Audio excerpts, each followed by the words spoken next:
La fillette tombée de la falaise ne respirait plus, et l'homme qui la tenait était taché de sang, et on l'a vu arborer un air d'impuissance. Mais qui était-il? Qu'avait-il vécu et pourquoi avait-il tué une enfant de manière aussi cruelle? Après avoir été escorté jusqu'à la salle d'interrogatoire, il a d'abord été battu, avant même qu'il ne puisse commencer à se défendre. On a pris de force ses empreintes digitales pour qu'il avoue et qu'il soit envoyé en prison. Cette affaire est tellement déchirante que le film a établi un nouveau record au box-office dans l'histoire du cinéma turc. Il s'agit d'un remake du film lacrymal coréen Miracle in Cell numéro 7. Memo, un homme à l'allure peu avenante, est un handicapé mental dont le QI n'est que de 6 ans et dont la fille s'appelle Ova. Lorsqu'Ova a appris que son père avait été arrêté, elle a attendu avec sa grand-mère à l'extérieur de la caserne. Le lendemain, Ova a vu son père se faire battre et monter dans un fourgon pénitentiaire. Elle s'est mise à crier et a couru après le fourgon, car elle voulait ramener son père à la maison. Memo, qui a entendu la voix de sa fille, craint qu'Ova ne soit blessée et lui dit « Ne cours pas après lui ». Mais cela ne semble pas fonctionner. Et alors, comme s'il se souvenait de quelque chose, il s'écrie « Le cyclope l'a vu, le cyclope l'a vu ». C'est le mot de code entre Memo et Ova. Ils avaient toujours appelé le bâtiment en ruine près de la mer le cyclope. Après avoir compris le sens de Memo, Ova a couru vers le bâtiment en ruine sans s'arrêter. Et bien sûr, il y avait vraiment un homme qui s'y cachait.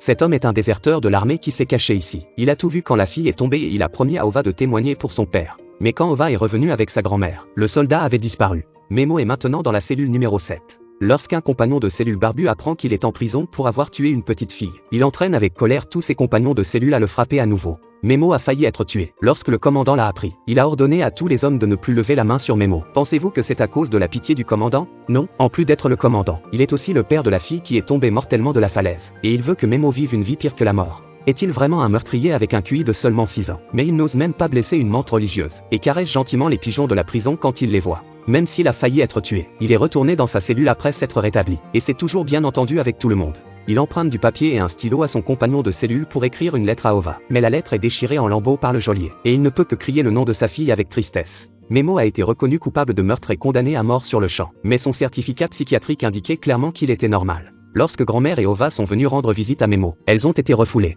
Ova se faufile à l'intérieur et crie à travers le haut mur les mots codés qu'elle avait l'habitude de prononcer lorsqu'elle jouait avec son père. Entendant la voix de sa fille, Memo répondit bruyamment. Il n'y avait qu'un seul mur entre eux, mais il séparait le père et la fille.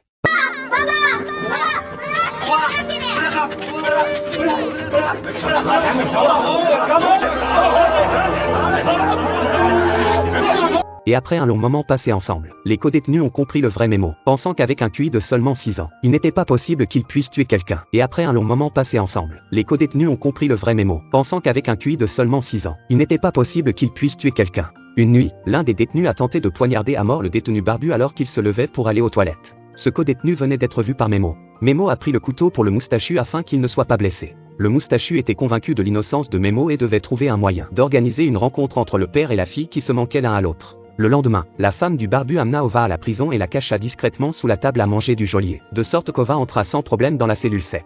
Tout le monde dans la cellule était réchauffé par cette adorable petite fille. Lorsqu'il a entendu Ova appeler son papa, Memo a été choqué de voir qu'il s'agissait bien de sa fille. Ils se sont serrés très fort dans les bras l'un de l'autre et Ova a raconté à son père qu'elle avait vu le déserteur. Les détenus ont compris que Memo avait été accusé à tort. Ova a passé de bons moments avec tout le monde dans la prison. Même le vieil homme qui fixait le mur tous les jours a souri pour la première fois depuis longtemps. Ova était le petit ange qui guérissait tout le monde ici. Mais la nouvelle s'est vite répandue. Le directeur a trouvé Ova en train de se fondre dans la masse et a demandé à Memo si votre fille était ici. Memo ricane et montre du doigt le dessous du lit. Le directeur est furieux et tente d'emmener Ova. Mais il est arrêté par le barbu, qui est encore plus en colère que lui. Le gardien se fait crier dessus par le prisonnier mais ne dit pas un mot. Est-ce parce qu'il est lâche? Non, parce qu'il pense aussi que Memo n'a pu tuer personne. Et l'homme barbu parle des témoins déserteurs. Il doit aller demander des preuves. Après que le directeur soit parti avec Ova, il s'est immédiatement rendu à l'endroit où Ova avait dit que les déserteurs se cachaient. Il trouve le fusil que le déserteur avait enterré. Il y est retourné et en a parlé au capitaine.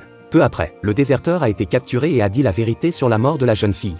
Memo était sur le point d'être innocenté. Le commandant l'apprend et emmène le déserteur dans un endroit désert et lui demande de raconter toute l'histoire. Pendant que le déserteur racontait son histoire, le commandant marchait silencieusement derrière lui. Un coup de feu retentit et le déserteur s'effondre. Une flaque de sang sur le sol, et le seul témoin meurt. À ce stade, le commandant a été aveuglé par la vengeance. La vérité n'a plus d'importance. Tout ce qu'il voulait maintenant, c'était évacuer son chagrin et sa colère. Le directeur savait ce que pensait le commandant. Il comprenait que le temps de Memo était compté. Il a donc immédiatement organisé une rencontre entre le père et la fille. Grand-mère est morte seule à la maison et maintenant Ova est seule. Memo avait lui aussi le cœur brisé, mais il ne pouvait rien faire. L'heure de la visite approchait à grands pas. Memo serre Ova dans ses bras et semble réaliser qu'il ne la reverra plus jamais. Le jour de l'exécution de Memo arriva bientôt. Ce jour-là, il revêtit un costume soigné, fit ses adieux à ses codétenus et fut finalement conduit à la chambre d'exécution. Une silhouette est suspendue à la potence au clair de lune.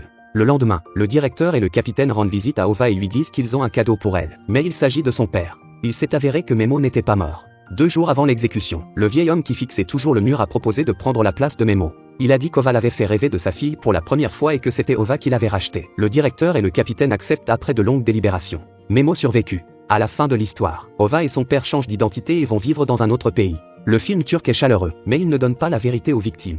C'est un film chaleureux et apaisant, mais il n'attend jamais que la justice soit rendue.